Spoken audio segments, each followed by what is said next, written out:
Hello and welcome to Hellbent Live. Let us know. You can see us, you can hear us, and we'll get started with the show.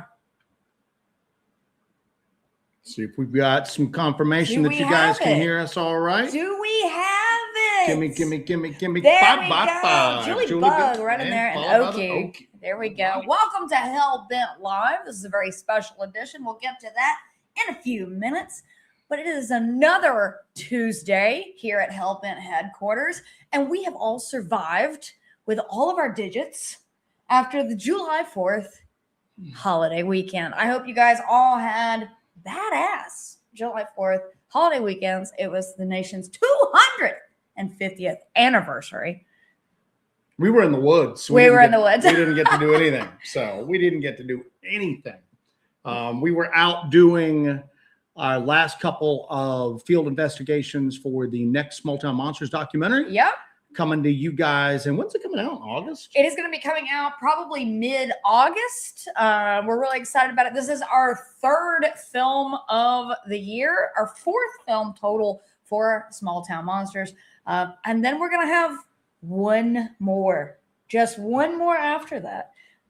How are you going to feel after all of that? I'm going to feel pretty good because Curtis Whitaker is here. Curtis, don't hurt us. Right out the gate, Curtis. Curtis, right out the gate. What did we decide Curtis's sound was? Was it Screaming Man? It was me doing the whoop. Oh, Joe's whoop. Curtis has got his whoop. Whoop. Hold on. Oh, they're going. Whoop. Went through. So there you go. So you can't miss it.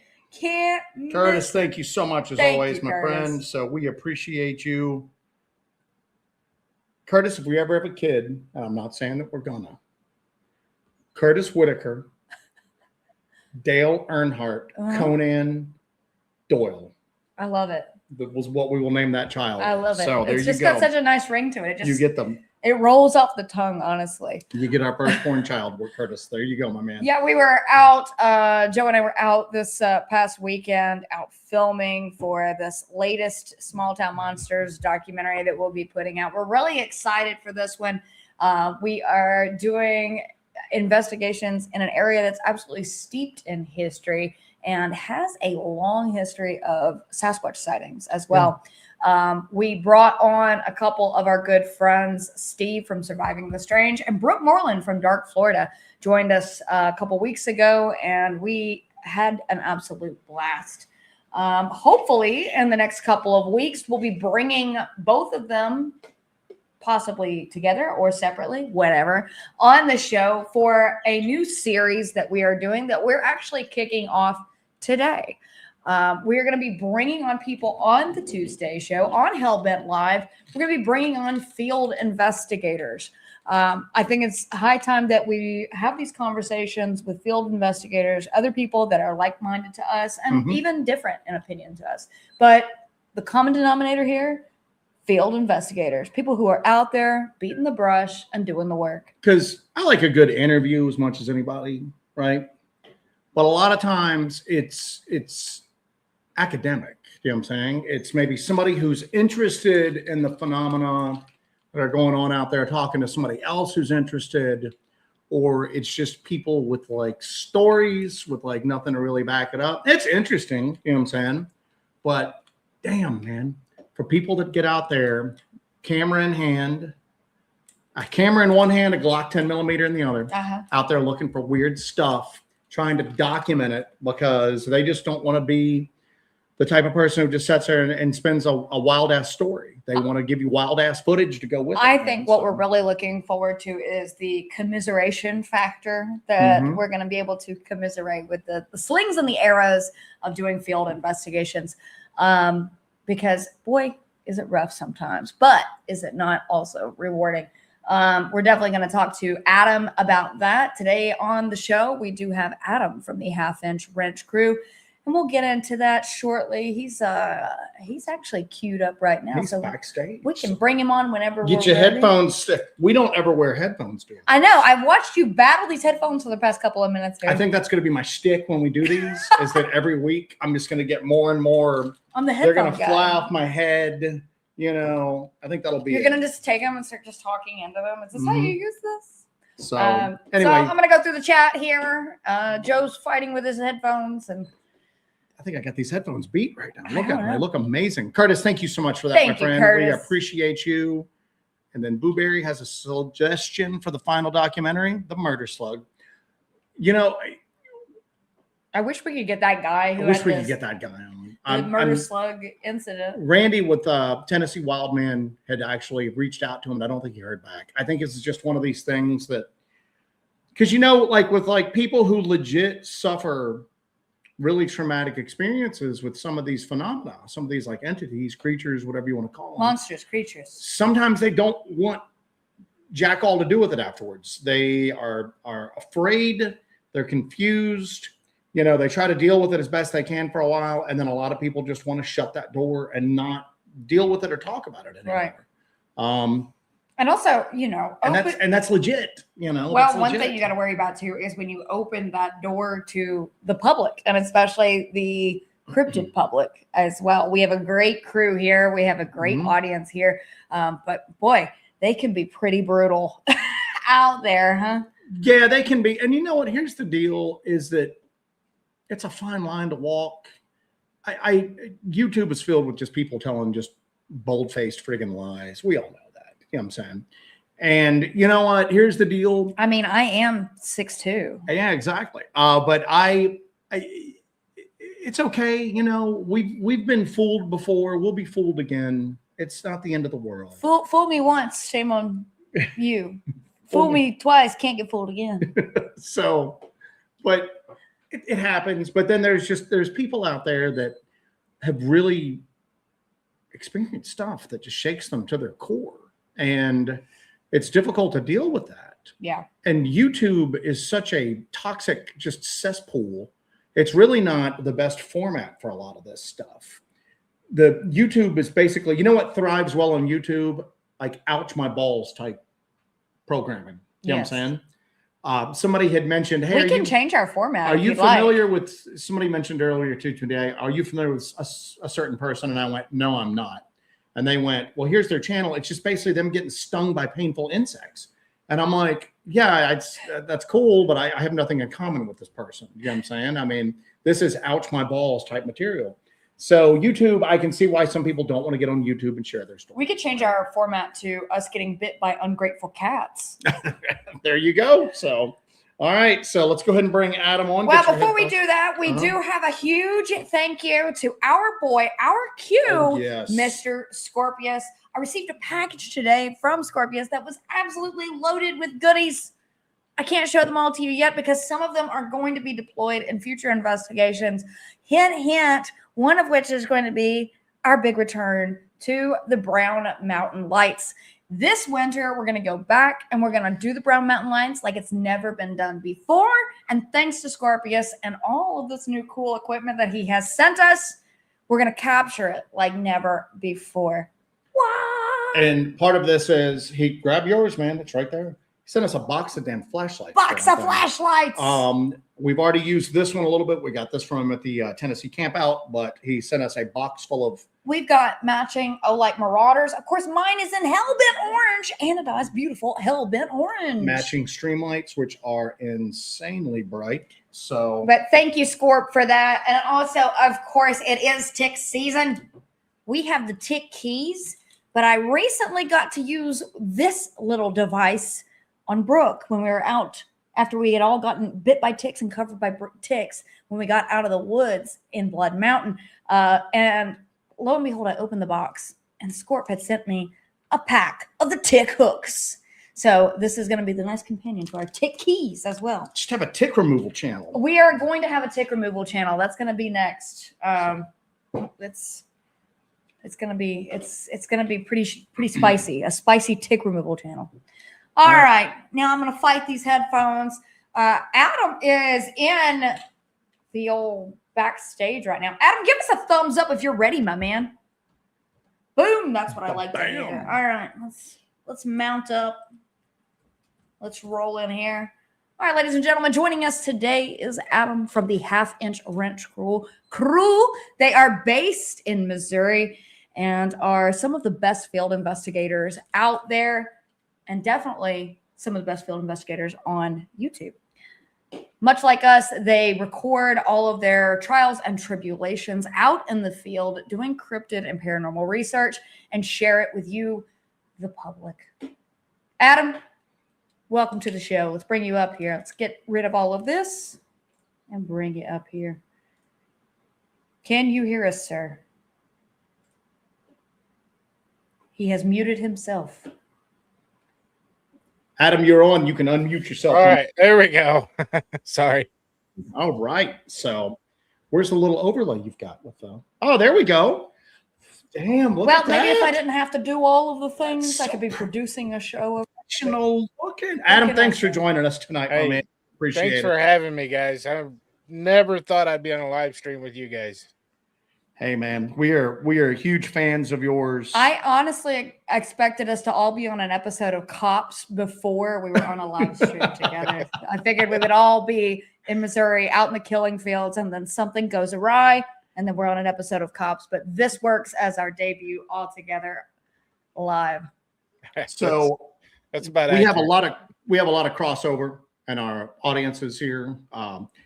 I guarantee you everybody in our chat knows who you are, but for the people watching later on, you want to just give like a little brief introduction of who you are, what you do, and the whole half-inch wrench crew thing. So the best way I can sum it up is I'm a dumb redneck with a camera trying to find Bigfoot with my little brother Shelby. Perfect. In a nutshell. Absolute perfection. Absolute perfection. So Adam does a lot of stuff with Miguel from Sasquatch Theory. We had a chance. We had connected online. I don't remember who reached out to who first, but I don't watch a lot of YouTube just because we're busy a lot. But Half-Inch Wrench is one of the things that I actually watch. I really like watching what they do. I really like watching what you guys like kind of come up with. You guys have a similar arc to what we have. And the fact that it's a struggle out there to do this, and it's realistic. Watching what you guys do is realistic. I think I reached out to you, and we were going to try to play your channel trailer, but we didn't know if we would trigger like a YouTube copyright strike or anything. But when you released your channel trailer, what was that, like 6 months ago, 8 months ago, something like that? Yeah, it was kind of trimmed out of an episode, and we put a lot of time into making that. We were still really novice at this kind of stuff. So, like I said, dumb redneck, doing our best here. But the thing that you hammered on was just the difficulties, the roadblocks, the obstacles. I think that we watched that channel trailer a total of 570 times when it came out. Yeah, Done. Absolutely. Awesome. Yeah, like Joe was saying, one of the things that you highlight in that trailer, and I think it's a good representation of what you do. You guys started out, you did a lot of stuff with cars, and that's kind of how you got here. And we'll kind of maybe talk about that a little bit. But one thing that you really see in that channel trailer, and if you guys have not seen it yet after the show, make sure you go and check out their channel. There is a link to the Half-Inch Wrench Crew channel in the description of this episode. So make sure you go and check that out after the show and just binge watch all of their videos. If you like what we do, you're going to love what they do.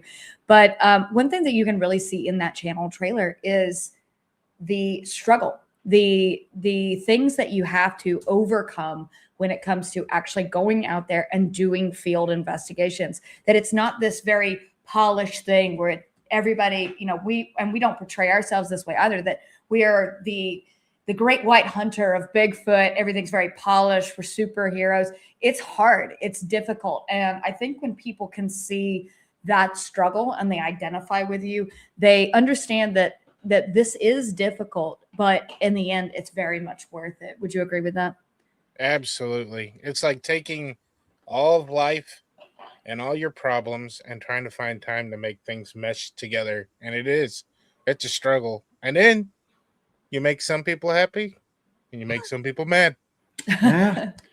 How well we know that, man. How well we know that. So how did you, what made you decide to not take the typical route with this stuff? Because a lot of times people will have an encounter or they'll just be interested in this stuff and they decide to kind of like share their passion with it. And they basically just do a typical show, like a typical podcast, which it's got its own difficulties, but it's far easier than what you chose to do, which is actually go out there in the field field investigations are difficult enough, but when you add in the attempt to try to document it and share it, that's a whole nother level of complexity, man. What made you decide to do that? You know, if you watch our very first 2 or 3 episodes, you can see how we absolutely had no idea what we were doing. But what really compelled us is growing up with generations of stories of these creatures, cryptids in general, taking place on my grandma's property, and not seeing anything until we got older. I didn't have my first "what the hell was that" until I was in my late teens, early 20s, if I was to guess. It's kind of a rough time in my life there. After I seen that, and then my grandma passed away and left all that property to my brother, and he had his first sighting once he moved into that property, and it was just bam, bam, bam, bam, back to back to back. So like, let's get some cameras, this stuff's happening. We can document this. Our chances are really good. Really good. This is happening like every week, every other week. Our chances are really good. So we started buying GoPros, going upgrading to night vision, upgrading to thermal, and just leveling up over the years, over and over and over, to a degree of where I probably need my butt kicked, because I've spent a buttload of money on trying to prove this thing. But every time I do, these things like level up and it gets harder. It's like something will happen and it'll be dark, and I'm like, I need night vision.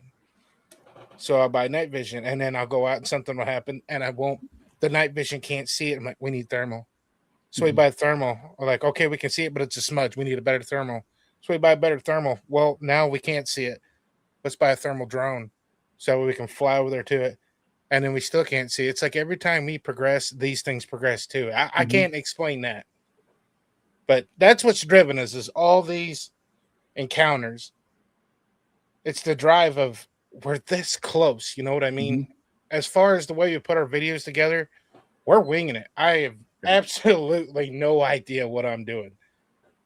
Brittany, my fiance, she has been a huge help in doing this. I'm always sitting here like, hey, how does this look? She puts her 2 cents in, and sometimes she puts the video completely together for me. I mean, it's definitely a team effort around here. Same thing here. Yeah, I do all the editing for what we do, and sometimes you have to have that very minute view that a woman tends to have to really break down everything and really look at the minute details of things when it comes to editing. Some of the most successful editors in Hollywood are women. So yeah, we're the best because we like to pick things apart. But that's why your guys' channel stuck out to us, because there's not very many people that do this. And when we seen you guys out there taking this aggressive, we're going to go out there and drag this thing out of the woods, I was like, I love this show. And your guys' editing skills. Thank you. Great job. And, much like you guys, when we first started out, you guys have such a similar story arc to us. Is, we were having experiences. We had an experience. And at that point, we had to make a decision. Are we going to just keep moving forward with this as we are and just say, okay, that was weird, let's not do this again? Or are we just going to get a bunch of cameras and see if we can document this? And then it seems like you guys got bit by that exact same bug, that there was no way to go back from that point. And you just have to keep moving forward and keep fighting through it all. And that's why we really, I guess, identified with you guys is, we're kind of just scrappy mountain people too, that we always try to find solutions to these problems, and you're always working through a problem.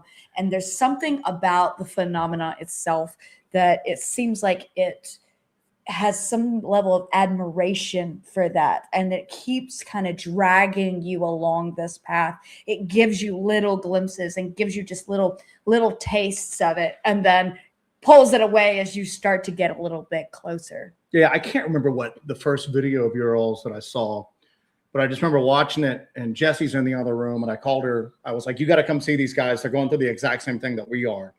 And that's the thing, is that the authenticity that you guys have, it's just that I hear, you watch the same stuff that I do. You hear the same stories I do.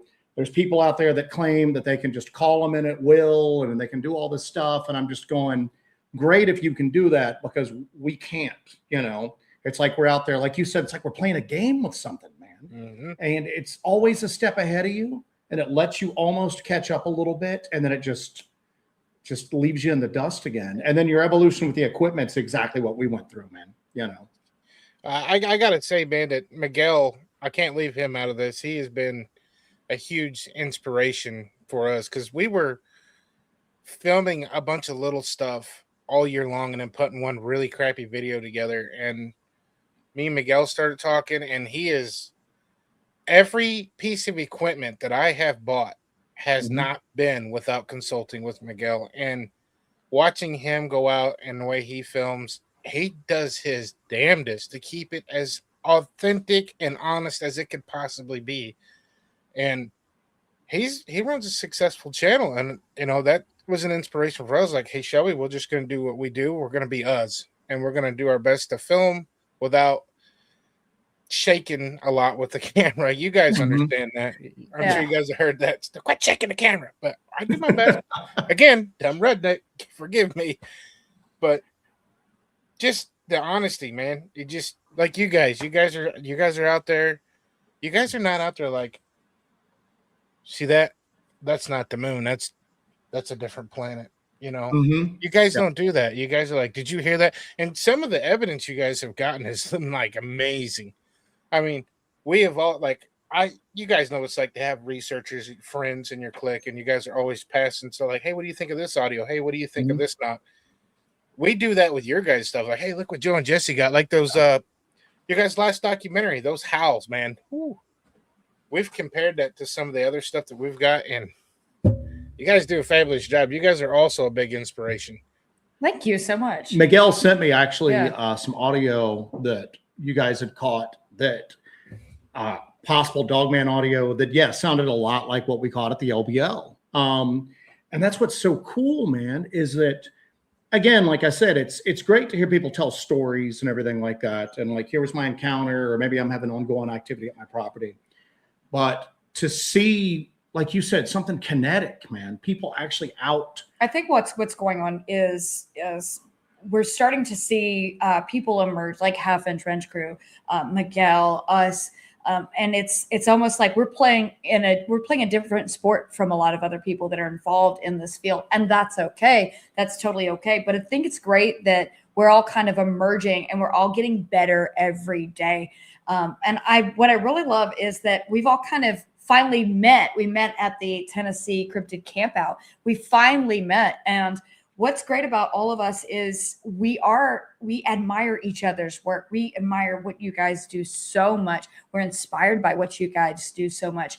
And when we all met each other, it was just great because we could meet and talk and hang out and work together. There was not that element of ego there. And I think it's because we all have this view that whatever is happening with this phenomenon, it is an ego killer. You can't go into this and you can't have that ego because it just beats it out of you. You just can't come into it with it. And I think you guys had come to that point. We had come to that point. And then we all finally kind of met. And I was like, wow, this is great because we can come at each other. And I know that in this field, there's all these warring factions and warring egos and people trying to out crazy each other, and I think what's great is us emerging as like a completely different sport over here where we are a more practical side of things, and we are like, okay, I'm watching Michael Jordan over here and I'm learning how to dribble a basketball. That's what I'm gonna do. I'm not gonna say Michael Jordan sucks, so it's great that we are able to kind of come together, and we were able to collaborate at that cryptid campout. And that was probably one of the investigation that we did was probably one of the most technologically advanced investigations that had ever occurred. And it was such a beautiful collaboration between y'all, us, Miguel, everybody else that was involved there. And a lot of people here in the chat were actually at that cryptid camp out, and they were a part of that. And I got to tell you, that was such a treat. I'll never forget that ever in my life. Real quick, Michael Tovar, our man, seeing Hellbent Holler and Adam doing collabs with other YouTube channels is like the Cryptid Avengers coming together once in a while. Thank you for that, Michael. We appreciate you. That's cool. Yeah, and like I said, and that's the thing. Like when you said that, hey, we just started off with like a GoPro. We didn't know what cameras.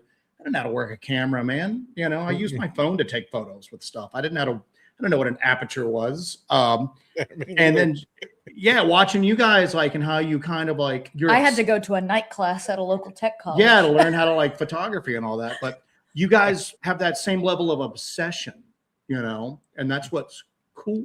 You guys are obsessed, Unfortunately, we are. Yeah, no, and that's the cool thing is that you guys are equally as obsessed as we are.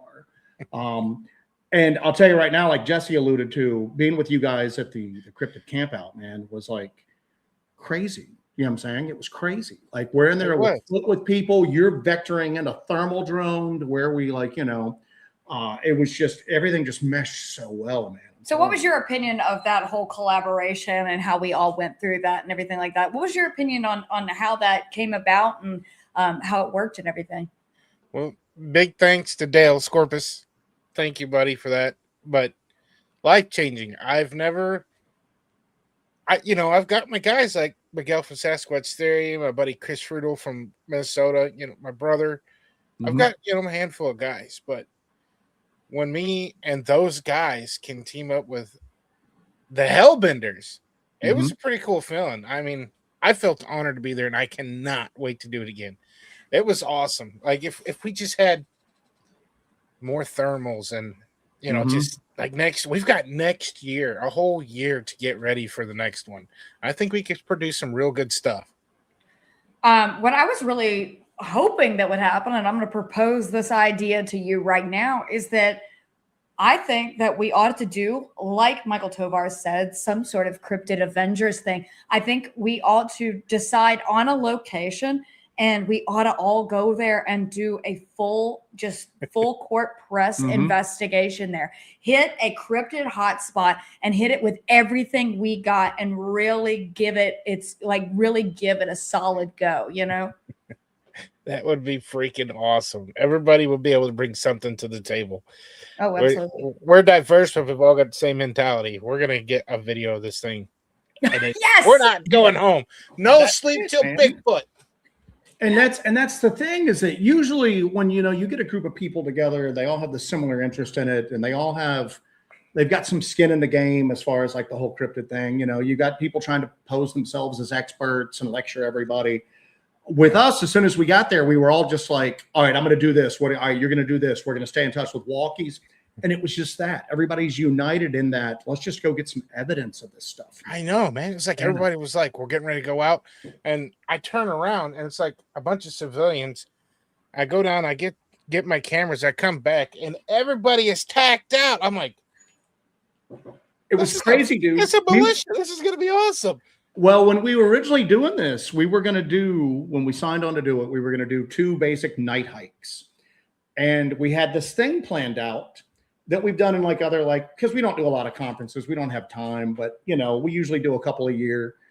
And we had done a thing in the past where we would take people out. We'd have little stations set up, like you said, for civilians. These are some thermal imagers. Who wants to look through a thermal imager? All right, this is night vision. This is a parabolic. Put on the headphones. Let's check out the parabolic. Kind of like what you would do with a grade school field trip, right?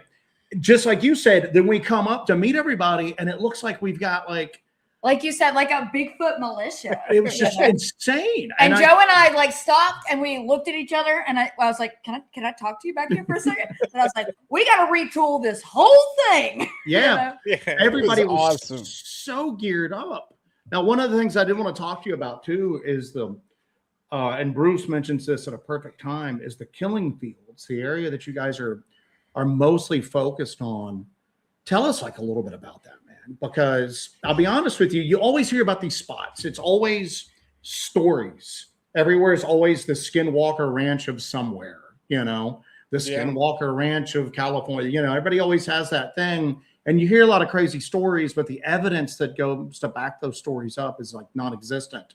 Y'all have caught some crazy stuff out there, man. I was watching earlier the video where you had the Dogman thing where you almost quit, where you guys start hearing those goat sounds and then the crazy canine vocalizations. the killing fields are wild, man. Could you tell us a little bit about that for those that are like not familiar with it? So the Killing Fields is a place that put Sasquatch theory on the map. That was his first interview that he did. So he goes down and meets this guy named David. He has this huge farm, and this place looks like a deer farm. I mean, there's hundreds of deer that act like they're domestic. They just walk right up to the property owner and he'll feed them and pet them. And these deer were being killed and put in piles. I mean, literal piles, like necks broken, missing limbs, just some of them mutilated. And then his cattle started going missing. Things got crazy down there. I mean, some really unexplained stuff was happening. I know, like you said, the next Skinwalker Ranch, but Miguel went down there and filmed that whole story. If anybody hasn't seen that documentary, just type it in, the Killing Fields documentary, watch it. It's by Sasquatch Theory. It explains it all. And I watched the part 2 of that, and that place brought me and Miguel together because I hunt right across the road from that place, and I had no idea it was there. So I see this trail marker on one of his videos. I'm like, holy crap, I know exactly what it is. I that's a great spot to hunt.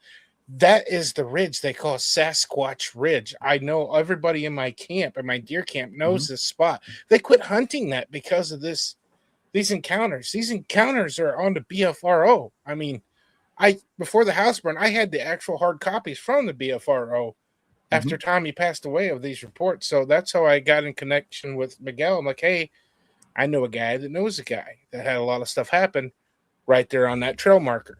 And that's how we got to talking.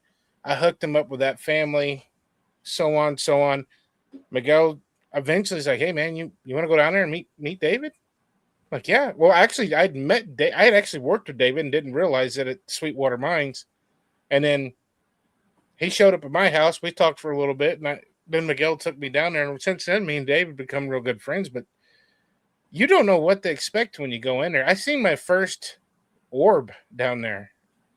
I seen it and was like, I've seen this red light, and it was very brief, enough for me to question, did I see that? Was that a lightning bug or like a red colored lightning bug?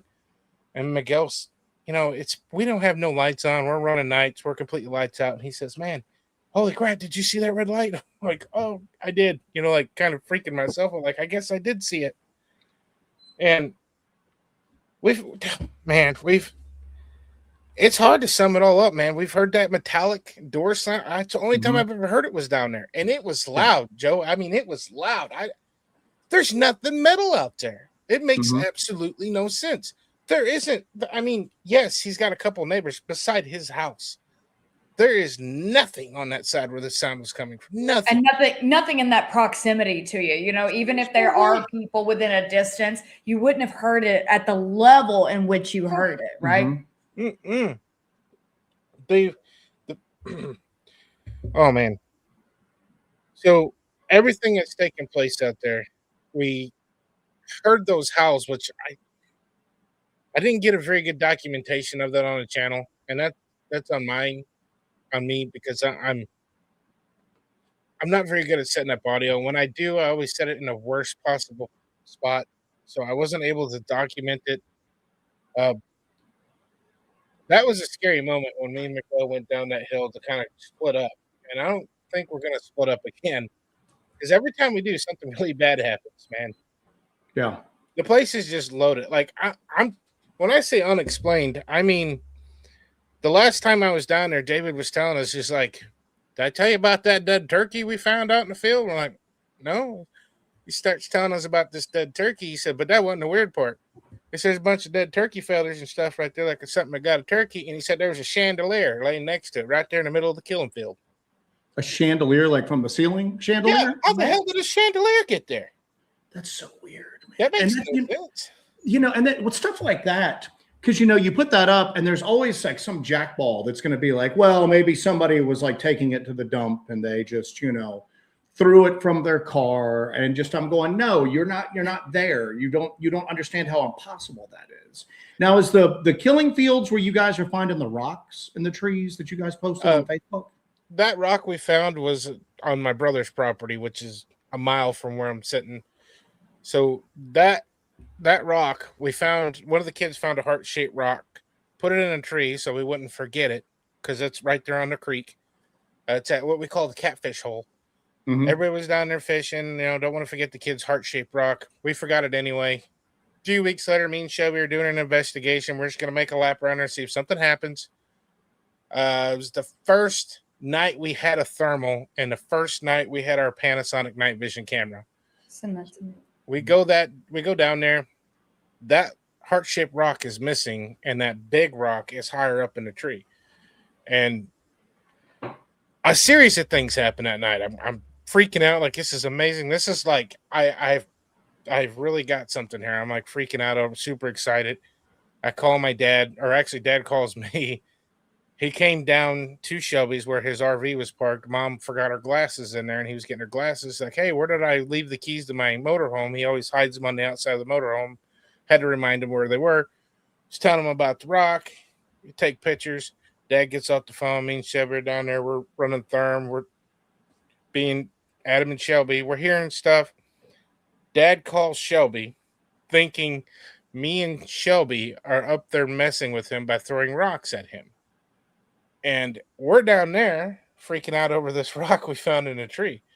And Dad's freaking out. He's hearing these rocks going through the trees. He hears them start hitting the water. He's freaking out. So we run up there and deploy the thermal. We get everything out. We don't document anything. It was a really exciting night. But that rock has really... I have not found a rock like that since then. I've tried and tried and tried to get... I've put other rocks in trees trying to get them to do that again. And I haven't got them to do that yet. But very interesting to find that rock in a tree like that. Right, there is the picture of the rock that is in question. Hey, Hawk, thank you for that, by the way, man. I left that up for a few minutes. I don't know if you saw what Hawk was. Yes, I did. Thank you, Mr. Hawk. Hawk, thank you so much, my friend. I appreciate you. That is going to go for the next equipment haul, my man. So I saw this. I'll come and mow your grass next week sometime. And Joe then, hates mowing grass, so that's great. And then Dave had one as well, a donation from Teddy, president of the Junior Heckbenders. Heckbender #1. Central Virginia chapter. Thank for you, Dino Teddy. Nuggets and ice cream. Thank you for that, guys. We appreciate you. But what's really cool about this, so this is the photograph that you shared of that rock. That's kind of insane. We found something similar to this in one of our investigation areas called Blackthorn. We keep finding quartz in really weird configurations out there. And we found something very similar to this out there. Yeah, when I saw this, Jess, I meant to show this to you. So, Adam, we've been finding, and I don't know if you've ever seen any of the videos, but we've got one area that's called, we have like codename Blackthorn. And we find quartz like in the trees, like on the stumps of broken trees. A lot of times it's like shaped into like a triangular or like a pyramid type shape. Sometimes we find it arranged on the ground and all of that. But we find it in the trees sometimes just like this. It's like kind of balanced up there. And I'm like going, well, I mean, I guess it's not outside the realm of possibility that a person came out and did this. Right. But why? You know? Yeah, and what for? I mean, like, what the hell, man? You know? So as soon as I saw that, I was just like, I was just like, hey, this is exactly what we're seeing in Blackthorn that we've been seeing for a while. Some of them have been in the trees for like, I don't know, like months, years. Others seem like they've been placed fairly recently. But it's just something weird. Now, was this rock that you had, was it quartz? Was it like similar to quartz at all? Or I would say it was mostly granite. It was closer to a granite rock. So it would have had some quartz to it. Very dull. Like it had, I wouldn't say it was a water rock, but I would say it was one of the dry creek rocks. You know, the ones that get tumbled a lot. Yeah. It didn't have like slime or nothing on it. We did look it over, but we did put it back in the tree, and it eventually the branches broke, and it's still laying on the ground down there. Yeah. And I don't know, like, and you can't jump to conclusions about what these things are. You can't say, oh, this is a means of communication. But when you start to see these patterns over and over again, you start to wonder, is this a means of communication? And you don't really want to communicate the wrong thing by moving something around, you know? Have you seen rocks at the beginning of trails into the woods? Have you seen them kind of placed in odd places other than this before? I'm going to send Joe some pictures. So the first time Miguel had actually come on their property, you know, the guy that knew a guy, well, I hooked him up with them. He did a 2-day interview with this entire family. And they got scared and backed out of letting their story go public. But I do have some interesting pictures, I think, regarding the rocks. What they're doing is so the dad, the father of the family, comes out every day to go to work early in the morning. And not every day, but frequently, these rocks are getting stacked by his car. And they're doing this a lot. And this property is 700 yards from my brother's house, maybe half a mile. I don't know. It's kind of hard to judge that distance. And I'll try to find these pictures for you guys. I have not put them on Facebook yet. The thing that the wild ass theory that I've got right now is that, you know, tree structures, tree bends, everything like that, you know, it's you're seeing something that's manipulated the environment. We don't know what it means, but something's out there manipulating it. It's bending these trees and pinning them. It's taking, like, you know, down trees, and it seems to be arranging them in patterns, and who knows what it means at this point. We're finding pieces of white quartz that, like Jesse said, we'll see a piece of white quartz, and then we realize that there's like almost like a trail going into the woods right there, where you can see something's been moving in and out. Yeah. We're seeing pieces of quartz, and blackthorn, it's a whole different level, but we're seeing pieces of quartz, and it seems like it's being used as a marker. Yeah, to convey information of somehow, either as a marker or communication or something like that. And we're starting to see this in multiple locations now. We've been going to different areas in North Georgia, North Carolina, South Carolina, and we're starting to see a pattern where this is a common, and I don't want to say language, but this is kind of a common method of communication in a lot of these areas where we have experienced what you would call Bigfoot activity, and high strangeness. And we got to get into that as well, that it seems like in all of these places where we experience Bigfoot activity, we also have that high strangeness factor that goes right along with it. But we're seeing this pattern emerge where we're seeing the use of quartz or granite, because we've also seen granite use in this way in each of these areas that are so far flung from each other that it can't possibly be people doing this and like kind of using this method. Back to that high strangeness thing. What other kind of co-phenomena have you experienced along with Sasquatch? Yeah, so I know you guys have mostly focused on like Bigfoot, and you've had some Dogman stuff come in. Something that I'm unaware of as far as like the killing fields go. In one of the videos, it's either you or Miguel mentioned, hey, that's near where that UFO set down a few years ago. So there's obviously UFO activity in this area as well then, and that it's landed. People have seen like craft land out there. Yeah, so the neighbor next to the owner of the killing field, like this barn is like almost touching the property. Well, I say barn, but it was an old house. This UFO landed and was stationary on the ground long enough that his neighbor walked out there and actually touched it. And it has always been like a really big thing for them. Like, hey, man, time I touched that UFO. Yeah, it was a big thing that happened to them. As far as the rest of the story, what happened, I don't know. I don't know if he had backed away and it took off, but I know that that's how the story went. To answer Jesse's question about the things I don't really share a whole lot of on the channel that is high strangeness that I cannot explain is the voices. The voices that are literally my family members, and they're not there. They're not on the premises whatsoever. The creepiest thing that I can recall that happened regarding a voice that I really wish I'd have had this on camera. It was snowing. It was just supposed to snow really bad. I had an hour and a half drive to work, and I had no full drive. So I was in a mad rush to get my transfer case fixed in my Ford Explorer. I have a Ford Explorer. It's all lifted up. It's currently on a back burner. But at the time, I needed full drive. It was the only full drive I had. So, like, I'm going to get this transfer case in there so I have a way to work. They're going to drive trucks tomorrow, and I have to be there, even though it didn't make sense to have full drive to have to go drive a semi-truck. But, so Shelby's kids want to go to my house because they know all the snow's coming in the morning, and they want to go sledding with my kids. So Bennett and Grayson go with Brittany, my wife, over to my house to play in the snow. We're on my dad's tailgate. We got this transfer case. We got it all split apart. We're working on it. We had to change a couple things. So putting this thing back together. And my dad, me, and Shelby are there. And we hear my nephew Bennett say, "Hey, Dad," like he'd opened up the front door in the house, yelling for Dad. My brother says, "Yeah, what do you want?" "Hey, Dad." "What, Bennett?"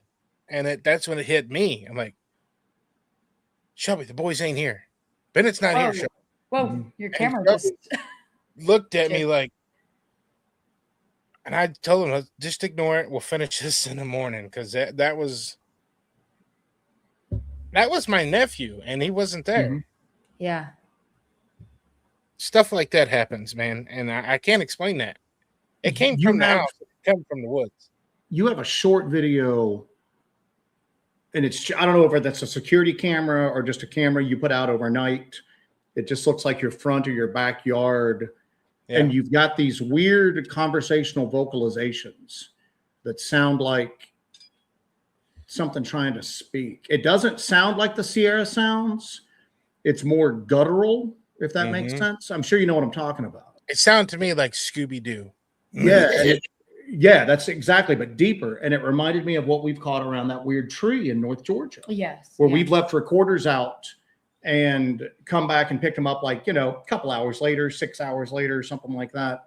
And then we hear something conversing. It's almost like there's a couple of them out there just like talking. And it's you want to, I guess the Sierra sounds are the description that people always use when they hear like unknown voices just kind of talking some sort of like guttural language. But just like yours, it's not like that. It doesn't sound like the Sierra sounds. It sounds like gorillas trying to talk. Somebody's trained a gorilla how to talk, and that's what they're trying to do. The Scooby-Doo description's like perfect for that. Couple quick things here, Jess. Way of the Sploot. They're starting to throw money in for a Hellbent Holler road trip. Another one for a Hellbent road trip. Let's go, guys. I definitely agree. I think Hellbent needs to make an appearance at the killing fields. I'm super excited about doing something like that. That's what I like about y'all's stuff is that it's authentic, man. I mean, it's because when you're out looking into this stuff in an area that's active, this is the stuff you encounter. You encounter this stuff that you just don't stand there the next day and you look like, the wise old man. Well, the Bigfoot are doing this. You encounter stuff just like you, and you're just going, I don't know what the hell's going on. And you react with a normal human reaction of fear and bafflement, that goes back to, this is such a humbling field. That what we experience out there and what seems to happen, and the stuff, like you said, that doesn't make the channel, that doesn't make the videos, you start to feel absolutely insane. Yeah. You feel like you do not have a grip on reality. And I think that's part of what the phenomena is trying to do as well. Well, the first time I saw you guys, like, again, because we would go to conferences, and we've spoken at some pretty big conferences, man. We spoke at the big 3 Southern conferences. You're going to speak at one of them in a month or so. We'll get to that here in a bit at the Tennessee Wildman Con. Bunch of people put that on. But we would like be there with people, and like it's like everybody's got it figured out, and like everybody's an expert. And I'm going, where are you guys getting this knowledge at? Because we're out there like every week, and I'm more confused now than ever. Every answer that I thought I had has just been dashed. And that's what you guys are going through, man. I see you guys. I have those moments where, if you remember in Zoolander, where Mugato was like, I feel like I'm taking crazy pills. But you just see it on your all's faces sometimes, man. Like, just look of like, what the hell is going on here? None of this makes sense. Every time you think you've got a grasp of what's going on, it throws a curveball at and then you're just standing there going, what the hell do I make of this? I mean, real quick, Rick Skinner is actually out to dinner with his family right now. Oh, he's And pulling a pork chop. I told him he needed to pull a pork chop and sneak away to the bathroom to comment. And lo and behold, he has. Rick Skinner, you're a trooper, my buddy. Road trip, spooky road trip, woo trip, snack fun for the road. Thank you, buddy. We appreciate that. So, but that's the thing that gets me about you guys is you guys are there's some stuff that's out there that I find entertaining, but I just don't see the validity to it. What you guys are doing is valid. It's real. You guys are out there throwing whatever resources you have, learning new skills. I mean, people always go, well, why hasn't Bigfoot been found yet? And I'm like, why would he? You know, because he don't like you. Yeah. Well, there's just a handful of people like us and you that are out there doing this stuff that are, with us, we've got community support. You got some community support as well. And it's just, we've got the people out there that see value in this, that are willing to kind of like support this financially, where you can cobble together whatever equipment you can get, and like you said, you have that experience. We've talked about this on the show. We'll go out and something will happen and we can't document it. We come back and we go, if we had this, we could have caught that. Mm-hmm. So you start saving money and you just sacrifice in other parts of your life. And then you get that and you take it out and you're like, I've got it now. And then it just throws something completely. It's interactive. It likes messing with you. It likes playing the game, man, and like I said, I've watched your evolution with it, man, It's winning because what you just said is exactly to the T. Like, if I had that, then you get it, and then you use it. Something else. I was like, well, if I had that, just keeps going and going and going, and the hole just gets deeper and deeper and deeper. It's almost like a gambling addiction, isn't it? Yeah, I know. I look back at it and I'm like, dude, I could have had a nice Corvette. That's where we're at, man. I joke about this all the time. This is the Bigfoot scratch-off ticket. It's like, this is the next one. We've got it on the next one. I say that all the time. I just have these moments where I'm like, what the hell am I doing here? I'm gonna like stop and play golf like a normal person, and then then you like 2 hours later, you're going, all right, this is what I need to do next time. I need to, it's addictive. You can't step away from it. Michael Tovar has got a great question. Adam, has David mentioned or heard stories of Dogman and Sasquatch crossing paths in the killing field? No, it's all been suspicion that it was Bigfoot. I mean, what else would do it? And we are now theorizing that maybe Bigfoot was there, and it may have been Dogman the whole time. After hearing those vocalizations, I grew up in the woods. I hear coyotes almost every night in the fall time. Right now, you're gonna hear nothing but crickets. But I know what a coyote. I even know what a wolf sounds like. I've heard wolves before. This, whatever this was, had depth. You know what I mean? You know, when you get hit with that vocalization and you're like, oh, that's coyote. Oh, that's a hoot now. But when you get hit with something like that, you're like, oh crap, I'm alone. That vocalization, because again, same thing, man. I mean, Jesse and I are from the Southern Appalachians, man. Just listen to her. She sounds like LMA Clampett. Obviously, she didn't grow up in a big city, but you know what coyotes sound like. You know what barred owls sound like. You know what a fox sounds like. A bobcat, anything like that. And then you hear these other things and you go, that's unknown something. That's not natural. And the wildlife act weird too. Like, I remember telling you about all the deer just walk right up, like they're domestic. They will just, you might see one or two here, but dude, that whole week, that last time was like, where are the deer? Like, what is going on? Like, where are the deer? We know we're not scaring them off. They are used to human. They're used to us. But we were talking about it, and Miguel made a joke like, if we run into Dogman, we're totally screwed out here. And when he made that joke, I'm not saying we ran into Dogman, but what we heard was definitely creepy. Those deer, like he flew his drone, which isn't on my video, but we seen a small pod of deer down in the field. He went straight down when we split up. I went towards the deer and kind of hooked back this way. So that way the deer I wouldn't be spooking the deer. When that vocalization happened, it run the deer up the hill. I mean, they took off running. I was close enough I could hear them running. So Miguel's like, go, go. So I start going, and I hear something not far behind them deer coming up the hill, about like me, kind of out of breath, kind of up the hill, and it got right up on a tree line where I couldn't see what it was, and it stopped. And that's when I started racking bullets in the chamber, like whatever scared these deer up is now following these deer, and it's going the same direction as I'm going. I got those people like, why'd you shake the camera so much? Hold the camera still. That video is no longer on my mind. That's the thing that drives me crazy, is that people don't understand that with field investigations, you're out there investigating and you're filming while you're doing it. And you're also, I mean, you're with Joe and I, it's just Joe and I, with you guys, it's either just you and Miguel or you and Shelby, it's like, you're not out there with a crew. We're not Expedition Bigfoot. I don't have 20 people outside a camera that's doing all this stuff, I'm surprised it's as usable as it is sometimes, man. Oh, I know. It's like you got to take nothing and make something of it. It's so hard. You're hitting that point. You're hitting that point too, though, that, like I said, I was watching you on something and you're doing something with like your right hand and you're still filming with your left. And it looks pretty damn good. You know what I'm saying? So you're getting that instinctive kind of thing where you got, know where to point the camera at. But I just got this night vision action camera in the other day. Oh, cool. That's going to go on a helmet to kind of help fill in the shaky camera stuff.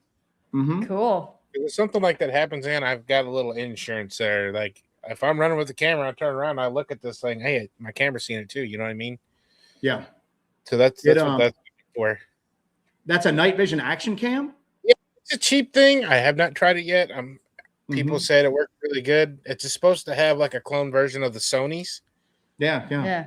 Let's see how it looks. That would be amazing, especially at that size, Yeah, it just poop right on the helmet. It's light. Fantastic. Joe is looking at your helmet setup, and he goes, "God, Jesse, I gotta build your helmet. We were out in the LBO with our buddy Steve Strange, and he's got a helmet set up like you do. I know. I was like, hey, he's got a helmet too. Yes.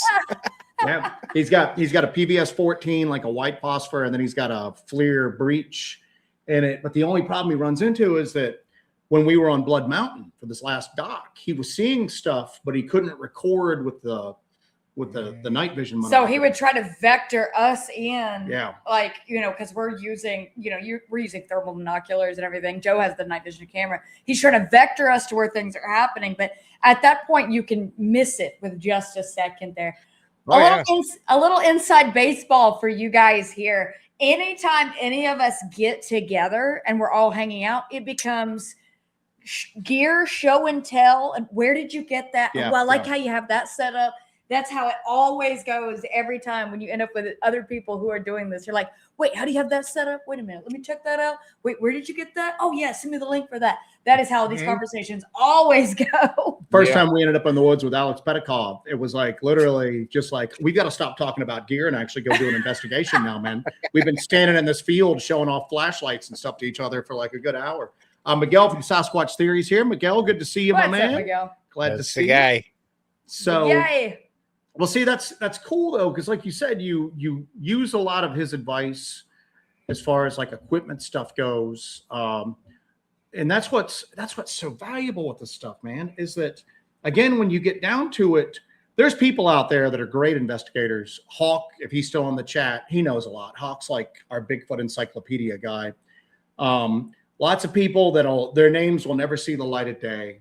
They go out, they investigate. It's for them personally, just to kind of advance their own knowledge.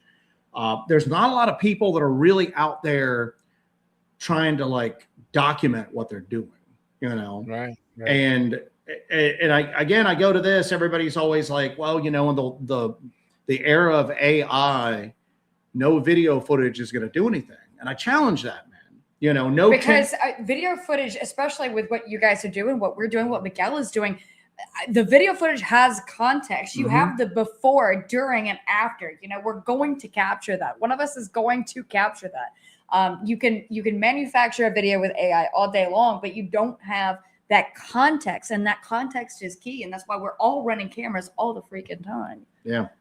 And that's the thing. It's not going to be an anonymous 5-second clip on TikTok, that's going to be easily dismissed. I mean, you guys do it like we do. We're trying to run constantly. So if we do capture Bigfoot, if we get that Class A sighting on camera, you're going to see what happened before it. You're going to see the incident itself and then what happened afterwards. And then hopefully us getting out of the woods alive with our cameras and uploading it for it for the world to see at this point, man. Somebody brought up earlier, somebody mentioned that it was, I have it up starred actually. Iron Wing brought this up earlier in the conversation. I love that you go Squatch hunting with your sibling. I hope to do the same with mine one day. You go out with Shelby, and Shelby is your brother, and you guys have that brother connection that you have. You probably know each other better than anybody else knows either of you. Joe and I are a married couple, and we know each other very well. We spend most of our time together. Do you think having a team with that interpersonal dynamic that you guys already have, that you can sort of communicate without saying a word? You already know what the other is going to do for the most part and how you're going to operate. Do you think that gives you some kind of advantage with what you do, or do you think it helps with how you guys investigate? It's an advantage and a disadvantage. Like, I know my brother and on all the good ways, like we can read each other's minds, and he knows what I expect and I know what he expects. He's like me. He's been laughed at too. So he has the feel. He's seen these things. He has the feel to kind of prove people wrong. Knowing that they're right there in his backyard, he's going to get it done eventually one of these days. I mean, the chances say that he will, that we will, But as far as the disadvantages, if something crazy happens, my brother will leave me. Oh my God. He will do it. That's the disadvantage. I kind of expect that. I threatened to shoot him in the leg one time. Like, hey, you ever do that again, I'm going to make sure I outrun you. I got to tell you, though, that's going to be an amazing video if that happens. As RIP Shelby, but it's going to be such an amazing video. Joe and I that's the thing too, is Joe and I have such a great relationship with this thing. We work so well together, but my gosh, when it gets into argument zone, it's vicious. Yeah, it's vicious. Well, you know as well as I do. Like a lot of the groups that form to look into this stuff, they always end badly. People start feuding, they break apart and everything like that. But it kind of helps, like you and Shelby have that relationship. You're brothers. You guys can get into an argument and then an hour later you're fine. Yeah. And you can just kind of be yourselves with each other, man. I mean, yeah, Jesse and I fight like cats and dogs, like when we're doing this a lot of times. But at the end of the day, we're married. We still got to sleep in the same bed, and we still got to, I still got to make him a grilled cheese when we get home.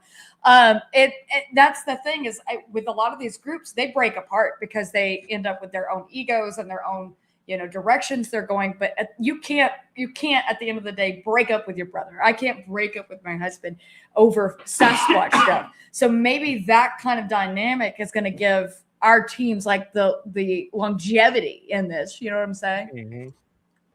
Yeah, Bigfoot's going to be listed in the divorce paperwork. Watch, man.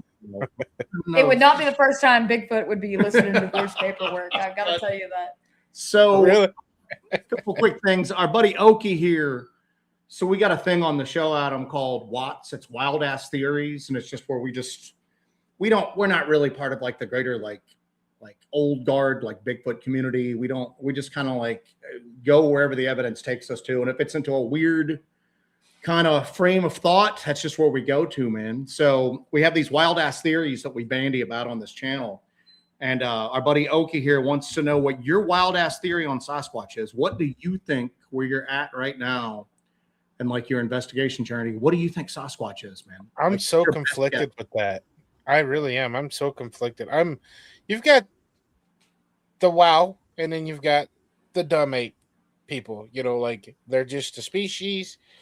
They're interdimensional, supernatural, whatever you want to call it. I'm on the fence. I'm like teetering back and forth. When I go out, I like to think that I'm hunting an animal. Mm-hmm. But when things like orbs happen, you're like, oh, that's weird. There's ghosts down there because that's related to ghosts. And then a tree knock, quack, and you're like, what are the odds of that happening? Or hearing a vocalization. That's like last night. Here's an example. My mom's in the hospital, as you guys know.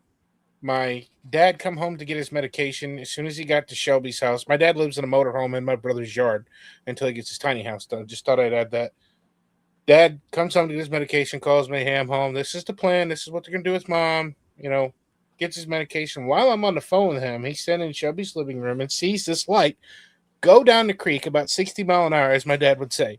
About 60 mile an hour, it looked like a flashlight facing towards the window on the back of the house.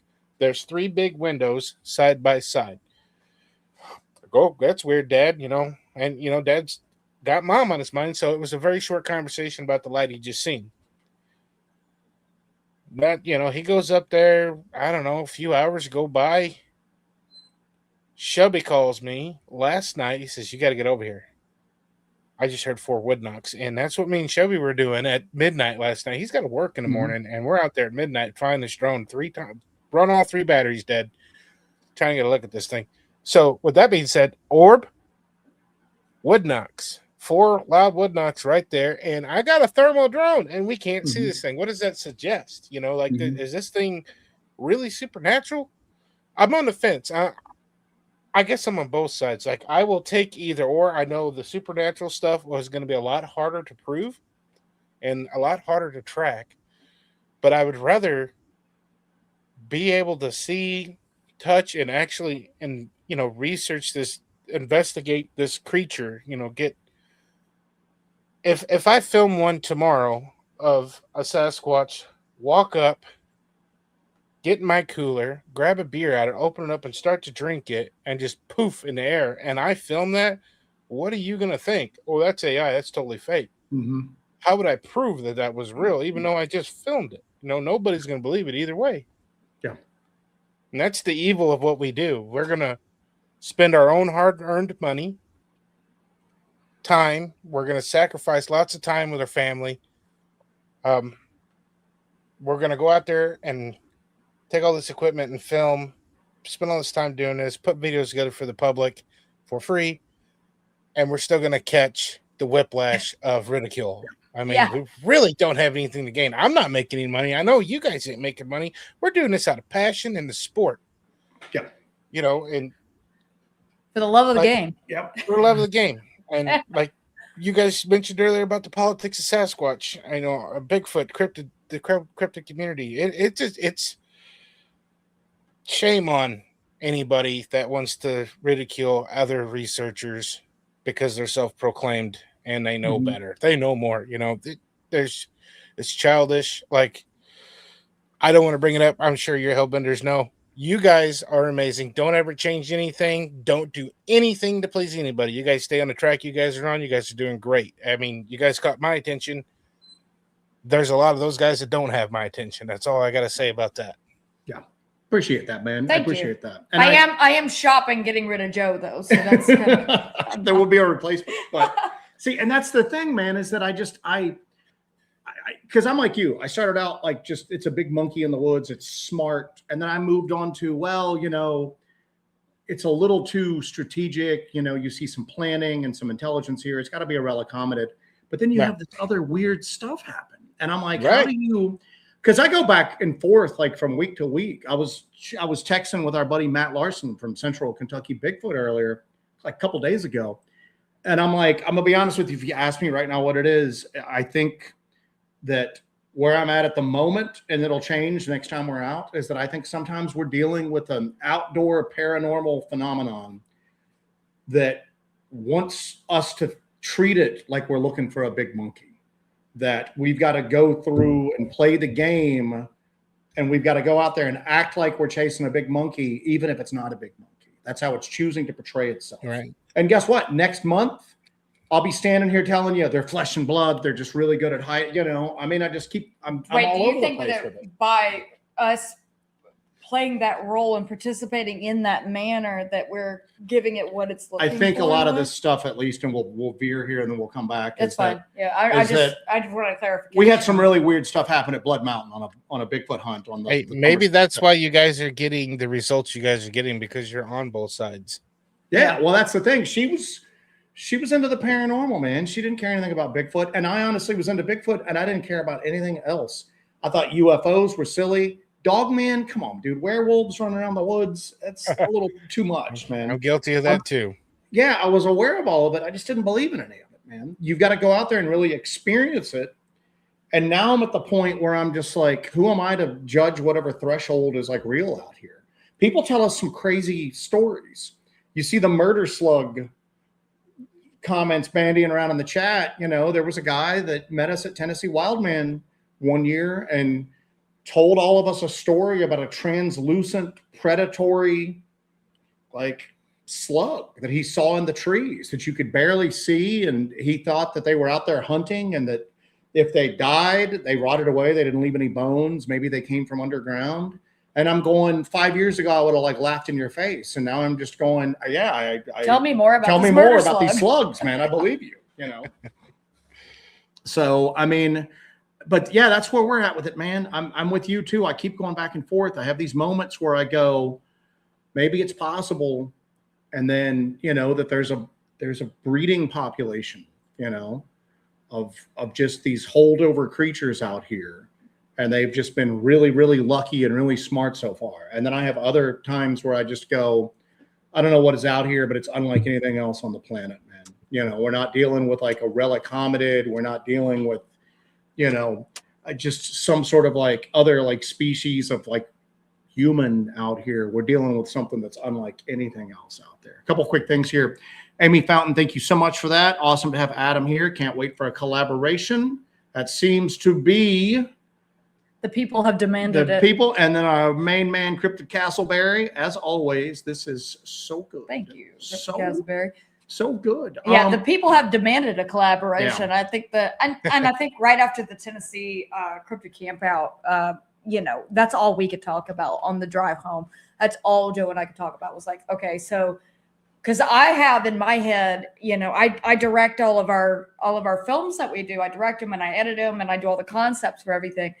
I just have this amazing concept for like just this all-star, like not a superhero Avengers thing, but more of like a Smoking Aces thing, you know? All right, so of us all going out there and really just because everybody has such unique skill sets, but everybody seems like everybody works very well together. We just hit it off with you guys so well, but we absolutely have got to do a collaboration where we hit an area and just go just balls to the wall on it. Couple quick things here. Our buddy Dewey popped in. Dewster, we have missed you. I talked to Dewster some. Good to see you, buddy. And then another comment was, did I not start? Somebody had said that we need to all go into the LBL together. Well, that would be a very good. I think that would be probably the best spot for a full court press. Yeah. Oh yeah.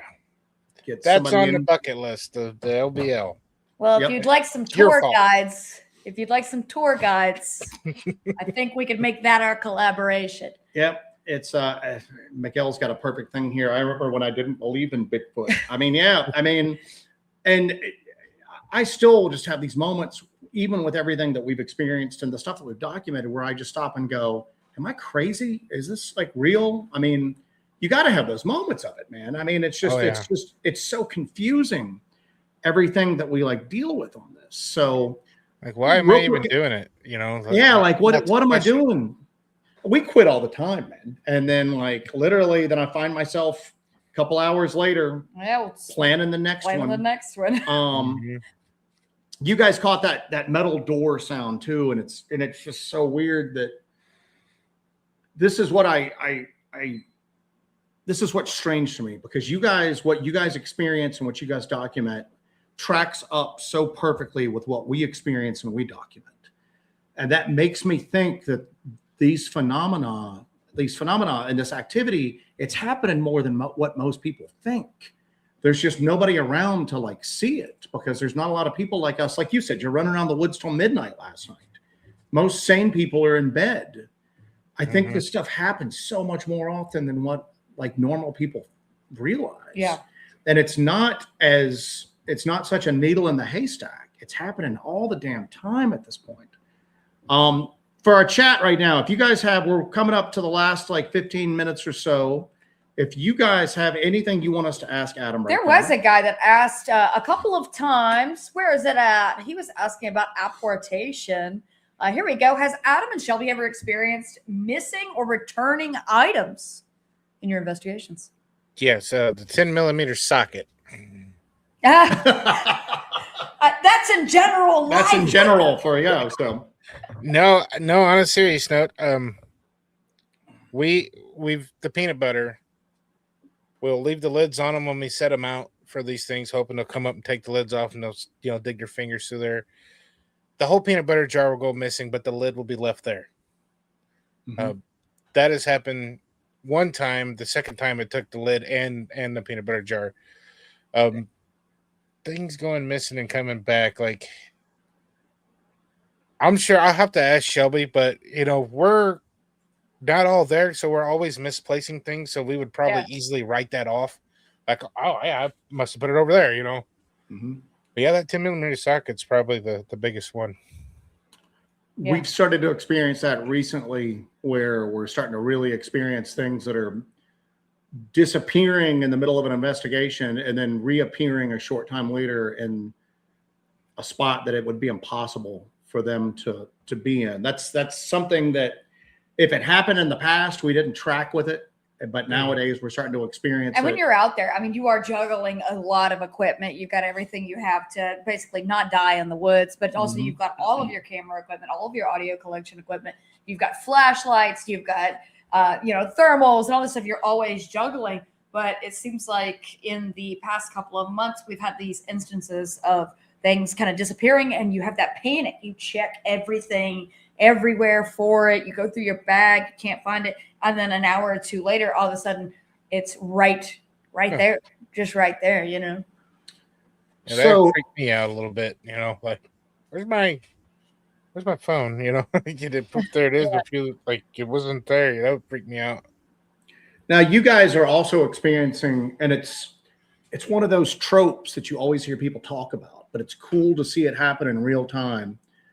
It's cool for us to see it happen in real time. It's frustrating as hell for the people that it happens to. But that same investigation where you guys had that goat sound, all of your infrared lights started to fail at the same time. Like yours failed, and then I don't know how far Miguel was from you at that point, but he reports in over the walkie that his is starting to fail as well. And you're trying to get a battery from, I think it's a laser, to try to put in there to see if you can get your infrared light going. And that's a direct parallel to what we've experienced, is that it's not usually general equipment failure. It's like it selectively targets something, and then everything else is like, cool, it's just picking what you needed at that exact moment. And that's what is going down at that point. Oh, it's so aggravating too, man, because Jenny, one of our subscribers, had got us this light, this IR light, and it was been perfect for the field. And to get all the way down there and it not be charged up, like, what is going on? So I started pulling batteries out of my lasers because they take the same batteries, and getting it. Then stuff hit the fan. But even my IR illuminator for like the floodlight that makes filming in the woods a little easier on everybody that's watching, that thing went dead too. So that was 3 of the IR lights, his and both of mine. And he, Miguel runs the night torch with the IR option on it, and he, if you watch his videos, very seldomly has issues unless something weird is going on. Mm-hmm. So he knew right then and there. He was getting bad feelings. I was in a bad feeling the whole way down that hill. I never do this stuff solo or alone or split up that far away from each other. And that was like the worst place I felt like I could do that. But this is a good one. Amy Fountain wants to know, Adam, what's been your weirdest experience to date? Oof. That's a good question. The weirdest, scariest thing that I've ever seen with those red eyes that I had seen. My friend seen him the night he found out his girlfriend was pregnant. He seen him sitting on the side of the road. Freaked him out. I pinched and poked, made fun of him.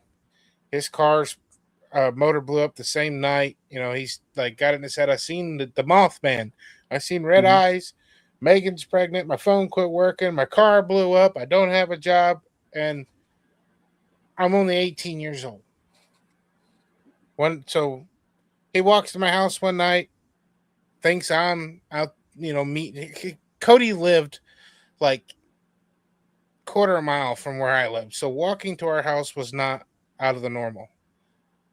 He would do it in the middle of the night. That's how brave Cody was. He wasn't scared of nothing. He didn't even need a flashlight, all he had was the light on his BlackBerry phone. He thinks that I have met him halfway and trying to scare him.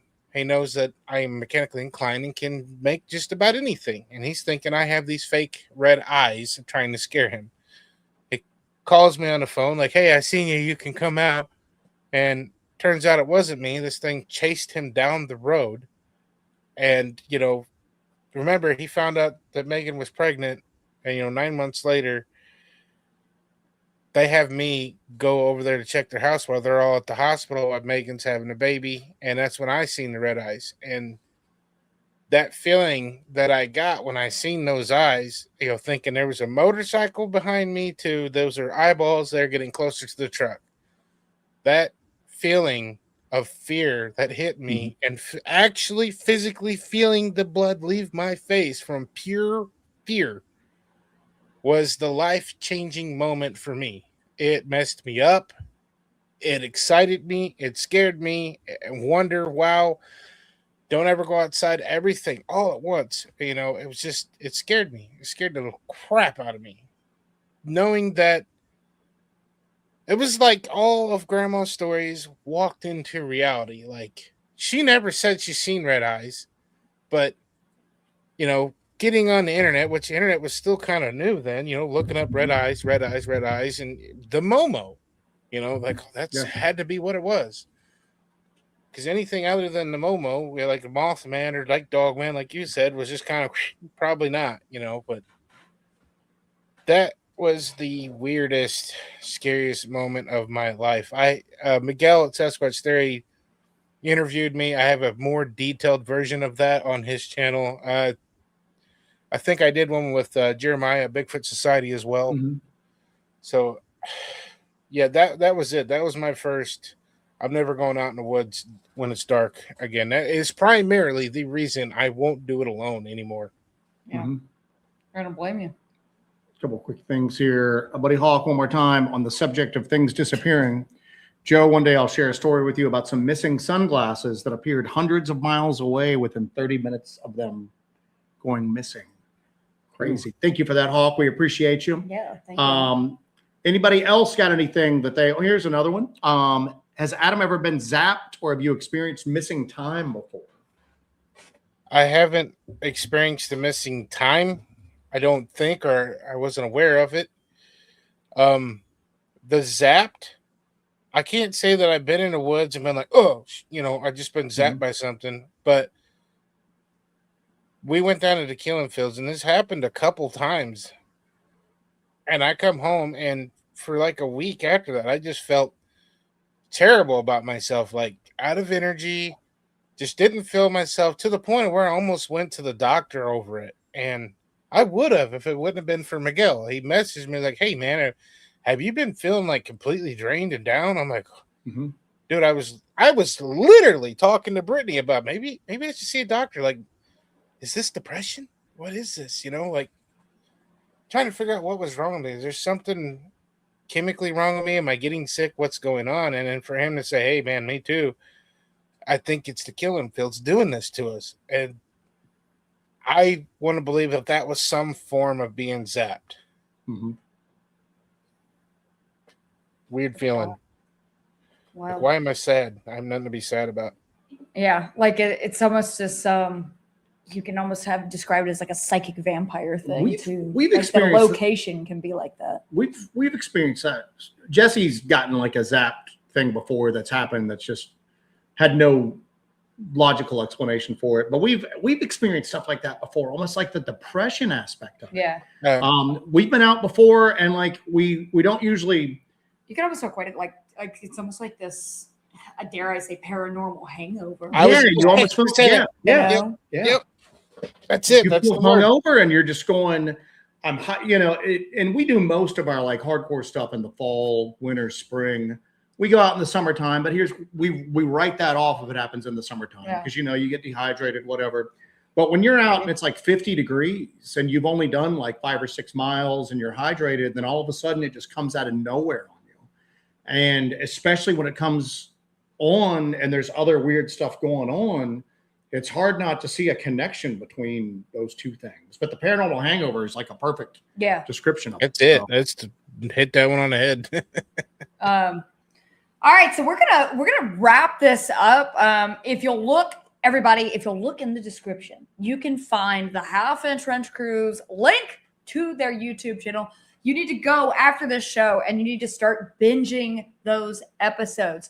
Now, one big thing, Adam, That's I hear what I was going to. Quiet. You think I don't know how to do my job? Adam, I hear you guys are going to be at an event. What event are you going to be at, Adam? We're going to be at the Tennessee Wildman this August.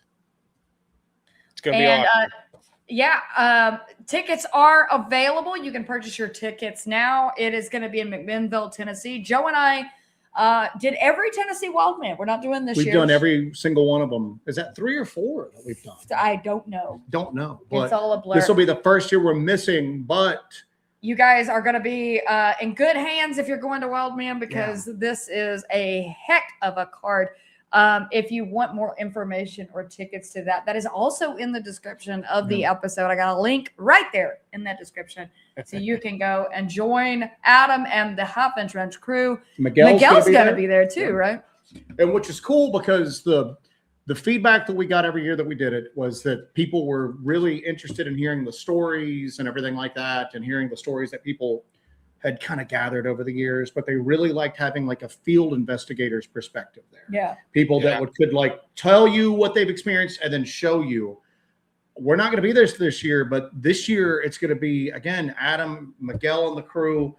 So you guys are in like freaking more than capable hands out there for that. So if you're into that sort of like field investigation kind of thing, what are you going to talk about? Do you have like a speech topic yet figured out? Me and Miguel are actually going to be speaking together. If everything works out as of right now, we're going to basically take some of the best stuff that me and him have both found, kind of, show that and take questions about it, answer questions, and just kind of, this is going to be a first for me and Miguel. So we're both super nervous about it.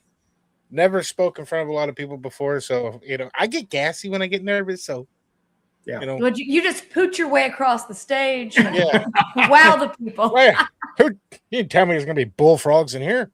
And it's going to be interesting to see that every time we do these things, we're usually the only like field investigators speaking. Mm-hmm. Everybody else is like maybe an author or somebody that just, has collected stories. Every time without fail, we have tried to speak at a conference, whatever. The PA system always fails. Something happens. Or the audiovisual effects will like turn off. It'll be interesting to see whether that happens to you guys there. Because again, you pick stuff up. You get that hitchhiker stuff. That hitchhiker effect is real. I don't know what it is. I'm sure you've experienced it, but it follows you home sometimes. Oh, and also Godspeed with the confrontations that you get after you get off stage. Oh yes, it's going to be good stuff, man. So we had a guy last year that like absolutely just came up to us, screaming at us. It was crazy. So, all right. Well, fair warning to those guys. I'm a pretty physical person, and he's gassy. Let's not forget that. Yeah. So, my spirit animal's skunk. So bring it. All right, Killer, lead us on out here. All right, thank you, Adam, for joining us. Make sure you guys go and check out the Half Inch Wrench Crew YouTube channel. Go and binge those episodes. Go check out those Killing Fields episodes. And don't forget to check out Miguel's channel, Sasquatch Theory, as well. And I don't know, guys. It looks like we might have a collaboration in the future. It's looking good. I definitely want to do that. Get your tickets to Tennessee Wildman. Go ahead and plan to go to McMinnville and see these guys on stage. Give them all your support and love. And make sure you share this episode far and wide. Give it a like. Leave a comment. And in the comments, let us know if you want to see all of us go to the LBL. Let us know that in the comments below. All right. Anything else? I think that's it. Thank you to everybody you. who sent in super chats. Thank you for Adam for joining us today. Thank you to Joe for being the most handsome man in cryptozoology. And thank you all for being the best damn audience on YouTube. Adam, stay on here when we close out. We want to tell you goodbye on here in the backstage thing. So, all right, guys, thank you for joining us tonight. It's time for us to get some dinner. Take care of yourselves. And take care of each other. Good night, babies.